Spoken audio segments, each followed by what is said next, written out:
717 সাল উমাইয়াদ খিলাফত। কালিফ উমর ইবনে আব্দুল আল আজিজ তার গভর্নরদের নির্দেশ পাঠালেন, জাকাতের অর্থ বিতরণ করো। গভর্নররা ফিরে এলেন, জানালেন হাত পাতার মতো কেউ নেই। গভর্নররা পুরো প্রদেশ ঘুরলেন, কাউকে পেলেন না যে জাকাত নিতে পারে। দারিদ্রতা কার্যত শেষ হয়ে গেছে। এটা কোনো কল্পকাহিনী নয়, আস-সালাবির ইতিহাস গ্রন্থে নথিভুক্ত ঘটনা। মাত্র 2 বছর 5 মাসের শাসনে একজন কালিফ কার্যত দারিদ্রতা দূর করলেন। কিভাবে সম্ভব হলো?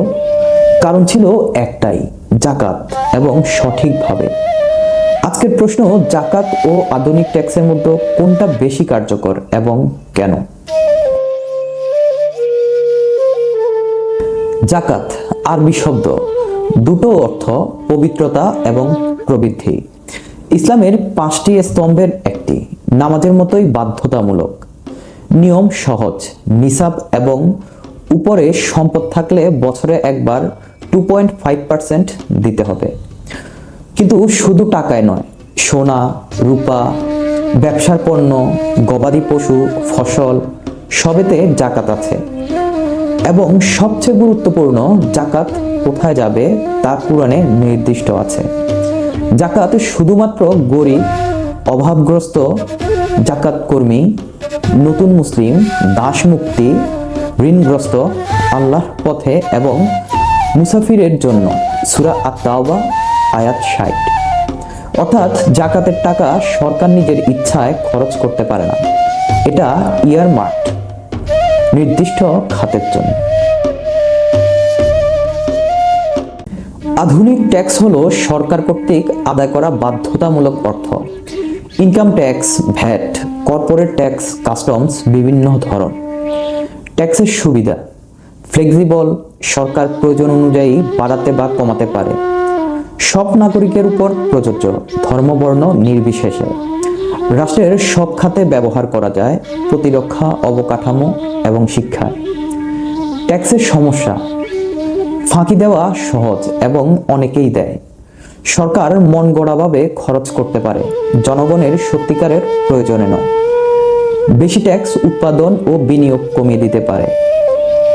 ইবনে খালিদুন 1400 শতকে প্রথম বললেন, অতিরিক্ত ট্যাক্স অর্থনীতি ধ্বংস করে, যা আজকের লাফের কার্ভ তত একই কথা বলে।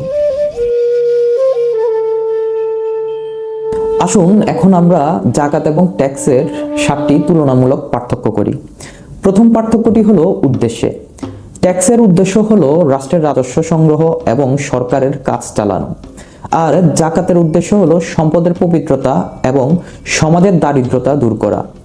গুরুত্বপূর্ণ পার্থক্য হলো, জাকাত দেওয়া ব্যক্তির জন্য কল্যাণকর, সম্পদ পবিত্র হয় এবং বরকত আসে। ট্যাক্সে এই স্পিরিচুয়াল ডাইমেনশন নেই। দ্বিতীয় পার্থক্যটি হলো কমপ্লায়েন্স কে দেয়। ট্যাক্সে ভয় ও আইনের চাপে দেওয়া হয়, যা ফাঁকি দেওয়া হয়। আর জাকাতে বিশ্বাস থেকে দেওয়া হয়, আল্লাহর সামনে জবাবদিহিতার জন্য। জার্নাল অফ ইসলামিক ইকোনমিক্স 2024 বলেছে, জাকাতে সেলফ কমপ্লায়েন্স মেকানিজম আছে, যা ট্যাক্স ব্যবস্থায় অনুপস্থিত। তৃতীয় পার্থক্যটি হলো রেট কত দিতে হবে। জাকাতে মাত্র 2.5% এবং এটি ফিক্সড, পরিবর্তনযোগ্য নয়।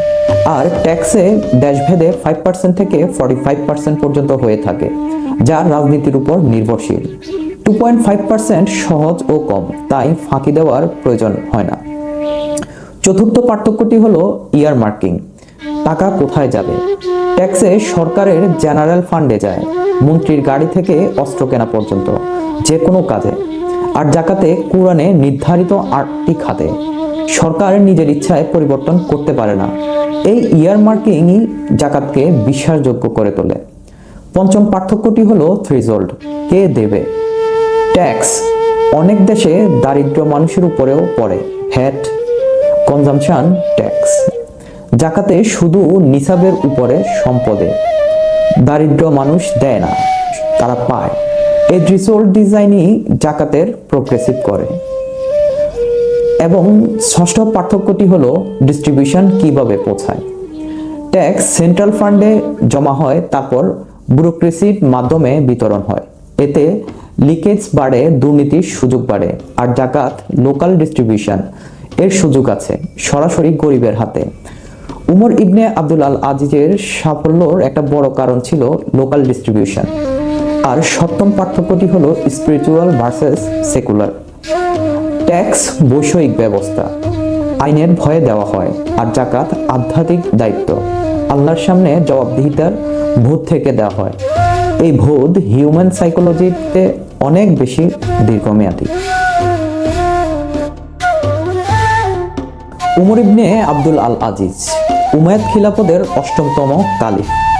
তার শাসনকাল ছিল মাত্র 2 বছর 5 মাস, 717 সাল থেকে 720 সাল পর্যন্ত। কিন্তু এই স্বল্প সময়ে তিনি যা করলেন তা ইতিহাস হয়ে রইল এবং তা ছিল অতুলনীয়। তিনি 3টি কাজ করলেন। প্রথম কাজটি হলো নিজের সততা দিয়ে মানুষের বিশ্বাস অর্জন করলেন। উমর ক্ষমতায় আসার আগে অসাধারণ সম্পদশালী ছিলেন। ক্ষমতায় এসে সব সম্পদ বাইতুল মালে দিয়ে দিলেন। মানুষ দেখলো এই কালিফ নিজেই জাকাত দিচ্ছেন, তখন তারা আস্থা রেখে আরো দিল। দ্বিতীয় কাজটি হলো জাকাত লোকালভাবে বিতরণ করলেন। আগে প্রদেশ থেকে কেন্দ্রে পাঠানো হতো, অনেক লিকেজ। উমর বললেন, যে প্রদেশ থেকে আসছে সেখানেই দাও। এতে দরিদ্র মানুষের কাছে সরাসরি পৌঁছালো। এবং তৃতীয় কাজটি ছিল জাকাতকে শুধু দান নয়, ইনভেস্টমেন্ট হিসেবে ব্যবহার করলেন। গরিব মানুষকে শুধু টাকা দেওয়া নয়, কৃষি জমি সরঞ্জামও দিলেন, যাতে তারা নিজেরা উৎপাদন করতে পারে। এটাই আজকের মাইক্রোফাইন্যান্স ও প্রোডাক্টিভ ওয়েলফেয়ারের মূল ধারণা। ফলাফল কি হলো? ফলাফল হলো মাত্র 2 বছরে গভর্নররা ফিরে এলেন হাত পাতার মতো কাউকে না পেয়ে। জাকাতের অর্থ বিতরণ করা যাচ্ছে না, কারণ দরিদ্র মানুষই নেই। আস-সালাবি 1999, p 574, NJF UK 2020, IJRISS 2025 3টি আলাদা সোর্সে এই ঘটনা ভেরিফাইড। কিন্তু আজকের বাস্তবতায় আমরা কি দেখি? বিশ্বে মুসলিম জনসংখ্যা প্রায় 180 কোটি। যদি সবাই যথাযথ জাকাত দিত, অনুমান বলে বিশ্বের মুসলিম দেশগুলোর দারিদ্র্য সম্পূর্ণ দূর হয়ে যেত। কিন্তু বাস্তবে জাকাত সংগ্রহ তার সম্ভাব্য মাত্র 1টি ভগ্নাংশ। কিন্তু কেন? প্রথম কারণটি হলো অনেকে দেয় না বা কম দেয়। কোনো শাস্তি নেই বলে অনেকে এড়িয়ে যান। ট্যাক্সের মতো এনফোর্সমেন্ট মেকানিজম নেই। আর দ্বিতীয় কারণটি হলো বিশ্বাসযোগ্য ইনস্টিটিউশন নেই। উমর ইবনে আব্দুল আল আজিজের সাফল্যের মূলে ছিল তার ব্যক্তিগত সততা। আজকে অনেক জাকাত ইনস্টিটিউশনে স্বচ্ছতার অভাব আছে। মানুষ দিতে চায় কিন্তু কোথায় যাচ্ছে তা জানে না। তৃতীয় কারণটি হলো ক্যালকুলেশন জটিল মনে হয়। অনেকে বোঝেন না কি সম্পদে জাকাত, কত নিসাব, কিভাবে হিসাব করবেন। আর চতুর্থতম কারণটি হলো আধুনিক সম্পদের নিয়ম অস্পষ্ট। শেয়ার, ক্রিপ্টো, পেনশন ফান্ড এগুলোতে জাকাত কিভাবে হবে তা নিয়ে মতভেদ আছে। SSRN 2027 ও IJRISS 2025 উভয়ই বলেছে জাকাত ও ট্যাক্স পরস্পর বিরোধী নয়, বরং কমপ্লিমেন্টারি। আসুন এখন আমরা বিশেষজ্ঞদের 3টি দৃষ্টিভঙ্গি নিয়ে মতামত দেখি। প্রথম দৃষ্টিভঙ্গিটি হলো জাকাত একাই যথেষ্ট। কিছু ইসলামিক ইকোনমিস্ট মনে করেন সঠিকভাবে ইমপ্লিমেন্ট করা জাকাতই দারিদ্রতা দূর করতে যথেষ্ট। উমর ইবনে আব্দুল আল আজিজ এটা প্রমাণ করেছেন। দ্বিতীয় দৃষ্টিভঙ্গিটি হলো জাকাত ও ট্যাক্স একসাথে। IJRISS 2025 বলেছে জাকাত ও ট্যাক্স পরস্পর বিরোধী নয়। জাকাত সামাজিক ন্যায় নিশ্চিত করে আর ট্যাক্স রাষ্ট্রীয় অবকাঠামো তৈরি করে। দুটো মিলে সম্পূর্ণ ব্যবস্থা। এবং মালয়েশিয়াতে এই ডুয়েল সিস্টেম ব্যবহার করে। জাকাত দিলে ট্যাক্স রিবেটও পাওয়া যায়। তৃতীয় দৃষ্টিভঙ্গিটি হলো আজকের জটিল অর্থনীতিতে জাকাত একা কাজ করবে না। কিছু সেকুলার ইকোনমিস্ট বলেন আধুনিক রাষ্ট্রের কমপ্লেক্সিটিতে শুধু 2.5% জাকাত দিয়ে সব প্রয়োজন মেটানো সম্ভব নয়। Defence, digital infrastructure, climate change এসব ব্যয় জাকাতের স্কোপের বাইরে। তিনটি মতামতই শুনুন। আজকের এপিসোডে এটা বলছি না যে কোনটা সঠিক, আমরা বলছি জাকাতের কনসেপ্ট এবং এর সম্ভাবনা বোঝা দরকার। আজকের এপিসোডে আমরা মূলত তিনটি মূল সবক পাই। প্রথমটি হলো জাকাত শুধু চ্যারিটি নয়, এটা একটা সম্পূর্ণ ইকোনমিক সিস্টেম। ফিক্সড রেট, ইয়ারমার্কড খাত, সেলফ কমপ্লায়েন্স, এই তিনটি বৈশিষ্ট্য জাকাতকে আধুনিক ট্যাক্সের চেয়ে অনেক দিক থেকে সুপারিয়র করে। দ্বিতীয় শিক্ষাটি হলো সঠিক ইমপ্লিমেন্টেশনে জাকাত দারিদ্রতা দূর করতে পারে। উমর ইবনে আব্দুল আল আজিজ মাত্র 2.5 বছরে তা প্রমাণ করলেন। তিনি তিনটি কাজ করলেন: সততা, লোকাল ডিস্ট্রিবিউশন এবং প্রোডাক্টিভ ইনভেস্টমেন্ট। এবং তৃতীয় শিক্ষাটি হলো জাকাত ও ট্যাক্স শত্রু নয়, পরিপূরক। আজকের বিশ্বে দুটো একসাথে চলতে পারে। মালয়েশিয়ার মডেল এর উদাহরণ। চ্যালেঞ্জ হলো বিশ্বাসযোগ্য ইনস্টিটিউশন ও স্বচ্ছ ব্যবস্থাপনা। আজকের এপিসোডে আমরা দেখলাম জাকাত একটি বিপ্লবী ইকোনমিক সিস্টেম, শুধু ধর্মীয় আচার নয়, এবং ইতিহাস সাক্ষী সঠিক ইমপ্লিমেন্টেশনে দারিদ্রতা কার্যত শেষ হয়েছিল।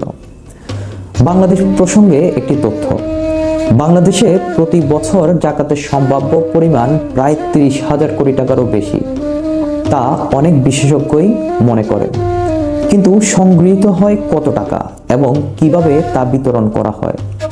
আজকের প্রশ্ন হলো, আপনার মতে বাংলাদেশের জাকাত ব্যবস্থাপনার সবচেয়ে বড় সমস্যা কোনটি, আর সমাধান কি হতে পারে? কমেন্টে জানান। পরের এপিসোডে আমরা দেখব দারিদ্র দূরীকরণ, খলিফাদের মডেল কি ছিল এবং আজও কি কাজ করবে কিনা। সাবস্ক্রাইব করুন, বেল বাটনটি চাপুন এবং তাদের সাথে শেয়ার করুন যারা ইসলামিক পলিসি এবং গভর্নেন্স নিয়ে জানতে চান। ধন্যবাদ।